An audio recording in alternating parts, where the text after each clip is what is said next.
अब हम लोग बात करेंगे इक्विवेलेंस क्लास के बारे में। क्या होता है इक्विवेलेंस क्लास, चलिए इसको समझते हैं। Let A be a non empty set. A क्या है? नॉन एम्प्टी सेट, यानी इसमें कुछ ना कुछ एलिमेंट है। And R be an equivalence relation on ए।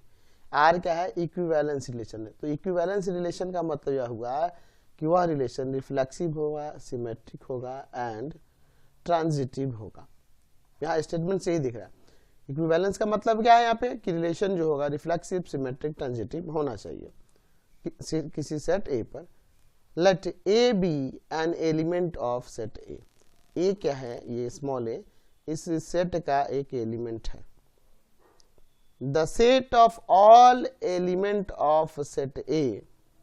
क्या कह रहा है? सेट ए के वे सभी एलिमेंट विच रिलेटेड टू ए, यानी कि सेट ए के वे सभी एलिमेंट जो ए के साथ रिलेटेड हो, ए के साथ रिलेटेड हो, उनका सेट। सेट ए के सभी एलिमेंट जो ए के साथ रिलेटेड हो यानी रिलेशन बनाते हो, उन सभी का सेट को इस तरह से डिनोट करेंगे और इसको कहेंगे equivalence class A and is called equivalence class containing element A. ठीक है, इसको क्या पढ़ेंगे? Equivalence class containing element A. ठीक है, चलिए देखो इसको ऐसे भी डिफाइन कर सकते हैं। इक्विवेलेंस क्लास कंटेनिंग एलिमेंट ए किसके इक्वल होगा? तो देखिए x के एलिमेंट्स का सेट जिसमें x किससे बिलोंग करेगा? सेट ए से, और x किससे रिलेटेड होना चाहिए? ए से। समझ रहे ना? तो यही जो मैंने यहाँ पे बताया ना कि सेट ए के उन सभी एलिमेंट का सेट जो ए के साथ रिलेटेड हो, उसको हम लोग इस तरह से डिनोट करेंगे और ऐसे हम लोग डिफाइन करेंगे। चलिए अब इस पे एक एग्जाम्पल हम समझते हैं।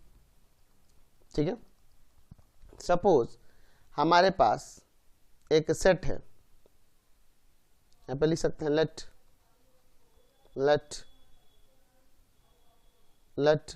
the relation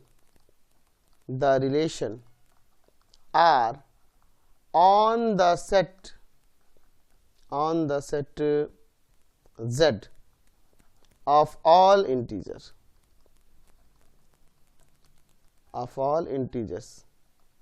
defined by कैसे डिफाइन कर रहा है? R इक्वल टू है element order paired A B के फॉर्म में है, जिसमें ए एंड बी दोनों के दोनों बिलोंग करेंगे आपके इंटीजर से, और इन दोनों का जो डिफरेंस है इज डिविजिबल बाई 2। इन दोनों का डिफरेंस जो है डिविजिबल बाई 2 है।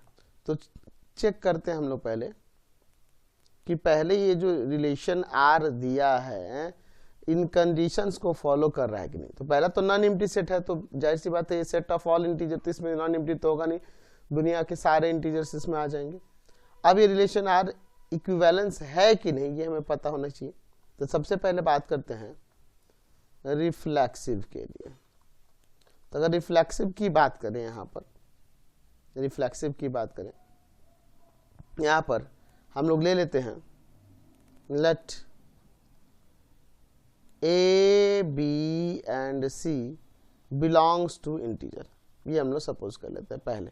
अब देखिए रिफ्लेक्सिव में अगर मान लीजिए हम a माइनस ए करें तो क्या आएगा? 0 आएगा। तो 0 क्या 2 से डिविजिबल है? बिल्कुल है, इज डिविजिबल बाई 2। तो 2 से डिविजिबल है, इसका मतलब यह हुआ ना कि ये जो ए पेयर है यह बिलोंग करेगा रिलेशन आर में। समझ रहे ना? जैसे 1 1 होगा, 2 2 होगा, -1 होगा, -5 होगा, ये सारे के सारे किस में बिलोंग करेंगे? रिलेशन आर में। Therefore R is reflexive. ठीक है, ये रिलेशन आर रिफ्लेक्सिव है। चलिए अब बात करते हैं सिमेट्रिक की। तो हमने ऊपर लिया है कि A B C element belong कर रहे हैं रिलेशन, बिलोंग कर रहे हैं किससे? इंटीजर से। तो इंटीजर से बिलोंग करते हैं।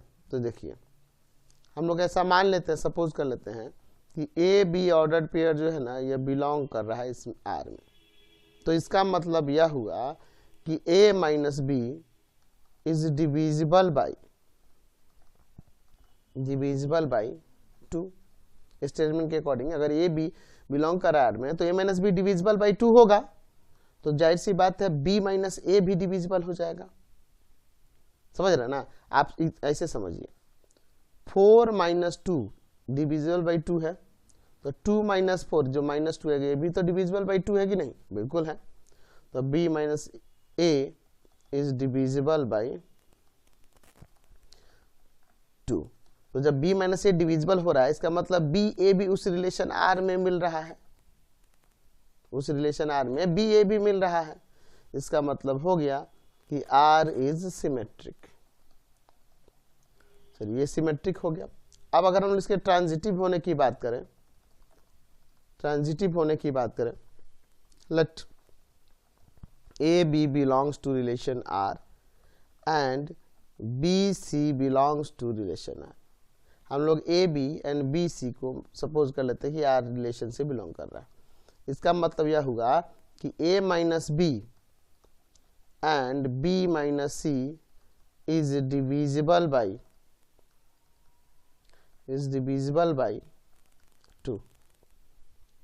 2 से डिविजिबल होगा। अच्छा तो ये भी 2 से डिविजिबल होगा, ये भी 2 से डिविजिबल, यानी कि ये भी इवन है और ये भी इवन है।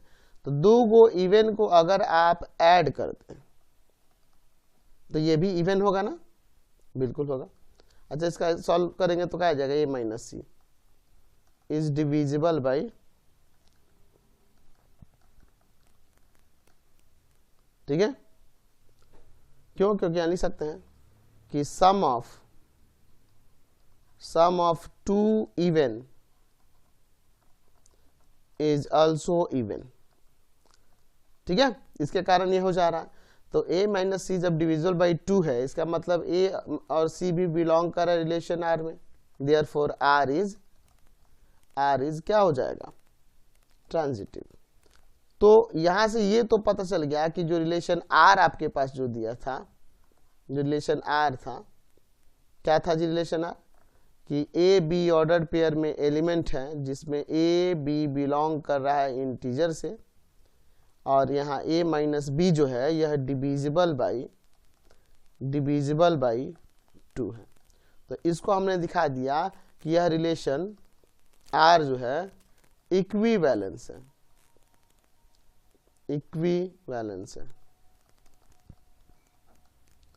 तो जब ये इक्विवेलेंस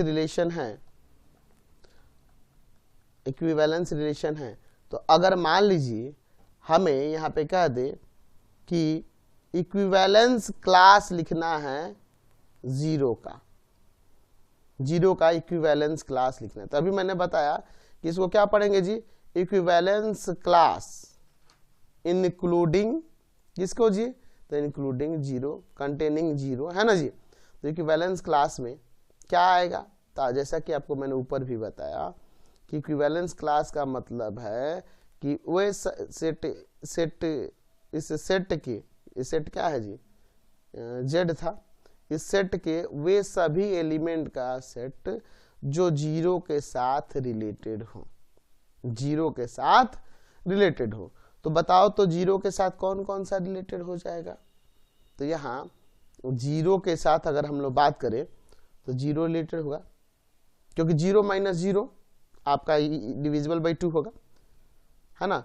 2 हो जाएगा प्लस वाला भी और माइनस वाला भी, 4 हो जाएगा प्लस वाला भी माइनस वाला भी, क्योंकि 2 से डिविजिबल होना चाहिए इस कंडीशन में। यानी कहने का मतलब यह है कि अगर हम बात करेंगे यहाँ पर तो 2 0 रिलेटेड होगा, 2 माइनस 0 इवन आएगा, माइनस 2 0 भी इवन आएगा, 0 0 भी इवन आएगा, 4 0 भी इवन आएगा, माइनस 4 0 भी इवन आएगा। समझ रहा है ना बात को, कंसेप्ट क्लियर हो रहा है ना यहाँ से कि जीरो के साथ जो जो एलिमेंट रिलेटेड होंगे वे सभी इसमें आ जाएंगे, ठीक है। प्लस माइनस 6 प्लस माइनस 8, यही इसका क्या कहलाएगा, यहाँ पर इक्विवेलेंस क्लास कहलाएगा कंटेनिंग एलिमेंट 0। अच्छा अगर मैं यहाँ पे कहूँ कि 1 का इक्विवेलेंस क्लास बताइए, तो यहाँ 1 के साथ इस सेट के जितने भी एलिमेंट रिलेटेड होंगे वे सभी आ जाएंगे। तो 1 के साथ कौन कौन रिलेट होंगे? ऑड वाले, क्योंकि ऑड का डिफरेंस इवन आता है तो डिविजिबल बाय 2 हो जाएगा। यानी कि आप इसमें लिख सकते हैं 1 तो होगा ही, प्लस माइनस दोनों ले लेंगे, plus minus 3 plus minus 5 plus minus 7 plus minus 9, ये सभी के सभी क्या होंगे?